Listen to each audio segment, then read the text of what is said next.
Yeah! Kuidas läheb, Nordea? Kas pole mitte irooniline, et mustanahalised üliõpilased otsivad Mustamäel üürikortereid?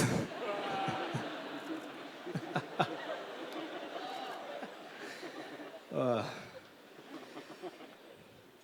tulin siuksed riiksärgiga täna.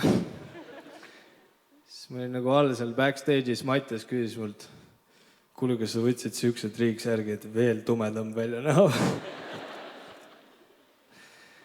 Rääkides Mattiasest, ma viisin Mattiase suvel enda pere juurde, et tutvustada lõpuks teda enda perele, sest me teeme koos päris palju tööd ja mu isa ütles, kuule, too see vuntspaide suht. Siis me läksime sinna ja siis mu vanemad nüüd, olles elanud Eestis 26 aastat, mõtlesid, et nüüd võiks šašlõki kohviku teha. Paidesse, saad aru, kus elab mingi paar tuhat inimest, kes elavad nüüdseks Soomeks, aga on lihtsalt Paides sisse kirjutatud. Siis ma viisin Mattiase sinna Paide, sõime, näitasin Mattiasele, kuidas päriselt šašlõki tehakse.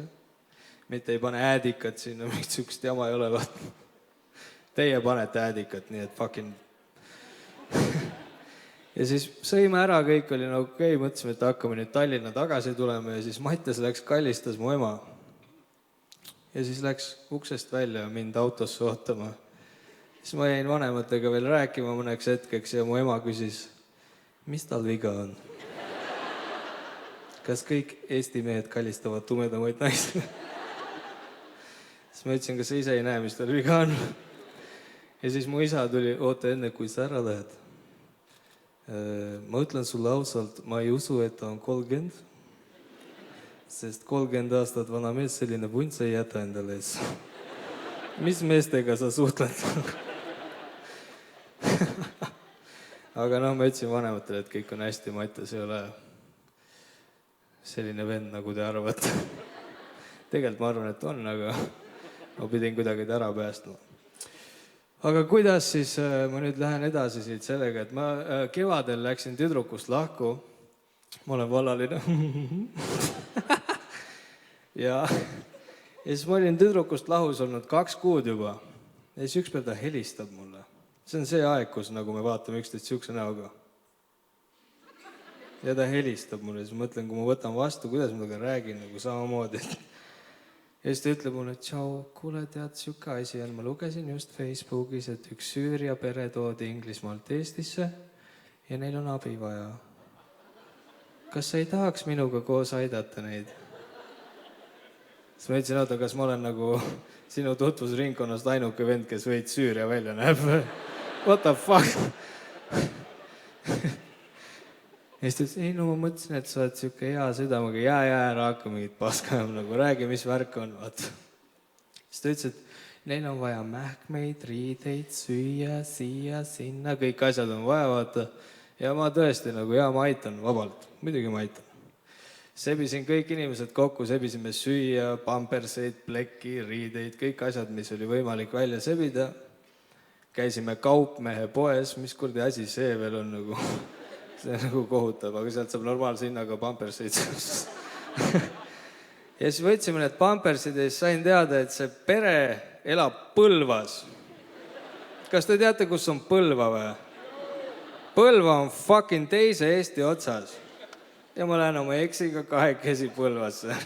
Terve auto täis mingisugused mähkmeid ja ma ei tea, jumal teab, hipi mingid väiksed, need imemismustika puud. Ja siis sa sõidad 3,5 tundi eksiga vaikuses Põlvasse. No, tahad muusika? Okay. Jõuame Põlvasse ja siis see perekond elab 5. korrusel.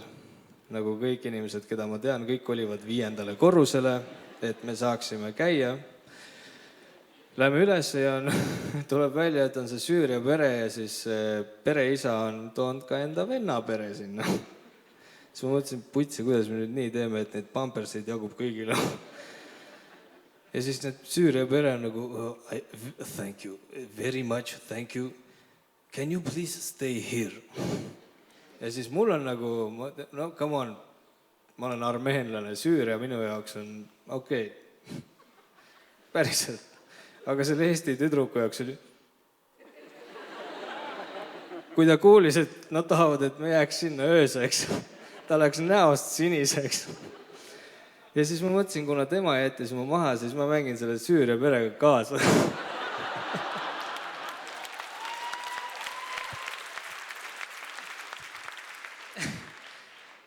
Ja siis ma olin nagu, ma alguses rääkisin normaalselt inglise keelt, ma ütlesin, I'm really sorry, we cannot stay here, I have to go to work tomorrow. Ja siis nemad tõid välja külmkapist pudeli Coca-Colat, see Süüria pere. Sest nagu see pudel Coca-Colat oli põhimõtteliselt nagu, kui sa tuled mulle külla, siis ma teen sulle nagu korraliku prae, vaat. Aga see oli kõik, mis neil oli nagu. See ei olnud tegelikult naljaks, vaat. Ja siis meil anti klaas Cocat, mul oli nagu fuck yeah, mul on janu, vaat. Jõin selle Coca ära, siis ma vaatan selle pere isa, naine toob juba patju ja asju tagant toast meile suurde tuppa. Ja siis mu selle eksi nägu läheb ainult sinisemaks. Ja siis ta küsis vaikselt, Tigran, mis me teeme? Siis ma ütlesin, ma ei tea.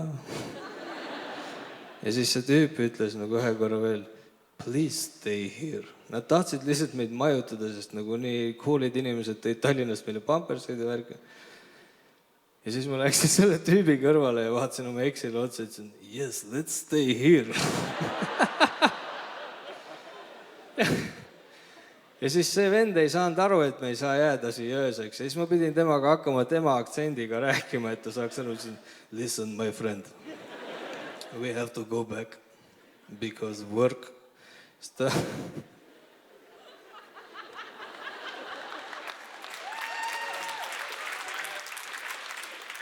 Aitäh. Ja siis ta lõpuks sai aru, okei, of course. Siis ta vaatas oma vennale otsa, anteketa pasakata, Tallinn Põlva, kas rääkis talle umbes üle, need vennad tõid fucking Tallinnast siia pampersid, need lähevad siit Tallinna tagasi, nad on lahus ka veel kõik on võtsid. Ta oli lõpuks minu poolt. Siis me sõitsime eksiga nuttes nahhui tagasi Tallinnasse, sest see oli nagu päris siuke, südamlik asi, mida teha. Jõudsime Tallinna tagasi. Nädala aja pärast oli uudis, et see pere kolis fucking Saksamaale, saad aru. Mõtlesin nagu mine munni.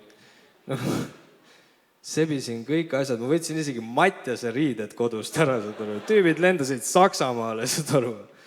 Väga jubena. Täiesti lambist lihtsalt liigutasime. Tegelikult ei liigutanud lambist. Ma arvan, et ma oleks selle raha mujale paigutanud. Mähkmed on okei. Aga kuule, tahate, ma räägin enda ninast teile. Meil armeenlastel on fucking suured ninad. Siis kui Jumal kunagi viskas inimestele asju taevast alla, siis ta vaatas juutidele suur nina, oota, pane armeenlastele ka. Ja siis meil on tõesti, vaadake siit ülevalt, vaadake seda konksu. See konks on toonud mulle nii palju probleeme.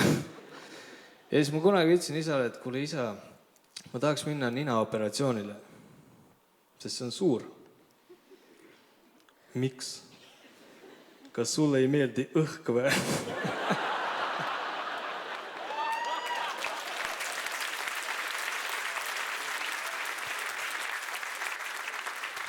Ma ütlesin, et meeldib küll, aga kui ma vaatan selle silmaga sinna poole, siis ma ei näe, mis seal toimub, saad aru või? Et lähme nagu, vahet ei ole, nagu lähme vaatame. Ja siis mu isa on nagu Armeenia, vanakooli Armeenia vend ja siis nagu armeenlased, kui grillivad, nüüd lähme šašlõki teema peale. Meil on siuke pikk vann, mitte ei ole nagu Eestis mingi UFO grill, siis seal on 2 Rakvere tükki, no mis eelmine nädal tegid reisk. Ei ole seda, vaata. Meil on kogu aeg lauajalka käib seal, vaata. Ja siis selle 27. varda otsastub toss silma, vaata. Kogu aeg ja niimoodi 40 aastat, siis mu isal on üks silm kinni jäänud. Ta tripib niimoodi ringi, vaata.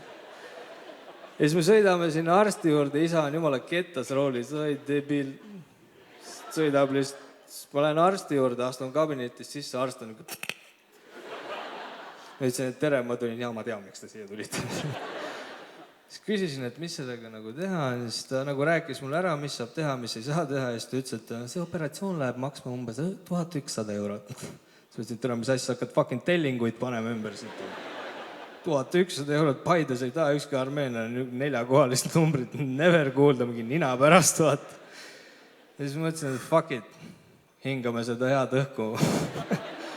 Lähen alla autosse tagasi, isa ootab mind autost silm kinni lihtsalt. No debil, mis su ninaga nüüd saab? Ütlesin, et see operatsioon maksab 1100 €, venal tuli silm lahti.